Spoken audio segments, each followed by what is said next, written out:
I woke up one morning only to find, by Mary Luciano. A dragon in my bed. I woke up one morning only to find a dragon sharing my bed. His tummy rumbled, so I quickly asked, "Would you like some cheese and bread?" "Yes, please," he replied, "but I prefer something sweet.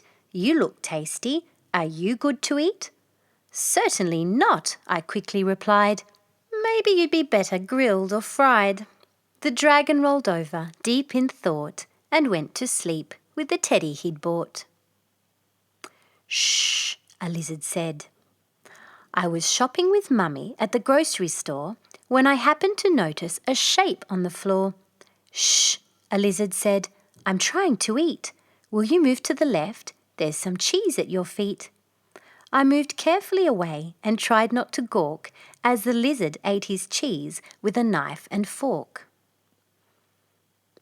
An almighty moo moo. It was a warm, sunny day and we were playing outside when my brother decided he wanted to hide. I started counting, but only got to 2 when I suddenly heard an almighty moo moo. Standing before me, hooves over his eyes, was a huge Jersey cow surrounded by flies. "I think I saw your brother just over by the tree, but let's finish counting and then we will see." So we carried on counting right up to 10. Then we found my brother hiding and played once again. A monkey sailed past. I was swimming in the pool with my new float when a monkey sailed past in a monkey-sized boat. "Do you know the way to the nice sandy beach? There's some friends of mine there that I would like to meet." "I'm sorry," I said, "but this is not the sea. But you are welcome, of course, to come play with me." "Thank you, my dear, that is very kind, but I'll go find my friends if you don't mind." He pulled up his sail and plonked on his cap, then put on his glasses and consulted his map. "Hello," he roared. I was playing in the park with my friend Clyde when a lion slid down the slippery slide. "Hello," he roared, "isn't this fun? Will you push me on the swings now until I am done?"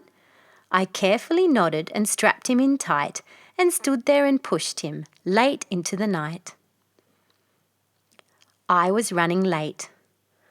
It was a Monday morning and I was running late, so I waved bye to Mummy and ran out the gate.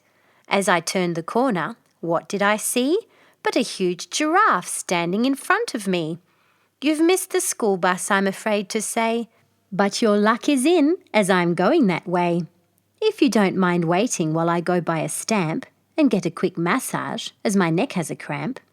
So we did his chores and still got there on time to join the other children in the assembly line. A dainty step. I was tying my shoes for ballet class that day when something landed beside me, huge, heavy and grey. "I'm sorry," the elephant said, "I'm not very light, but when I get on that dance floor I am quite a sight.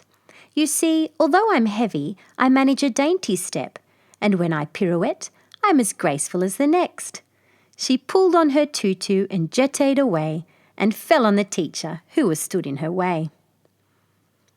Some eyes appeared. It was bath time and I was having a wash when I suddenly heard an almighty slosh. Some eyes appeared and then a big smile. I was sharing my bath with a crocodile. "Will you get me some gel, please? This soap is too tough. It leaves my skin feeling scaly and rough. And while you're there, would you get me a white fluffy towel? The one I bought is old and smells quite foul." He turned on the coal tap as the bath was too hot, and I got him a toothbrush, which he'd also forgot. The end.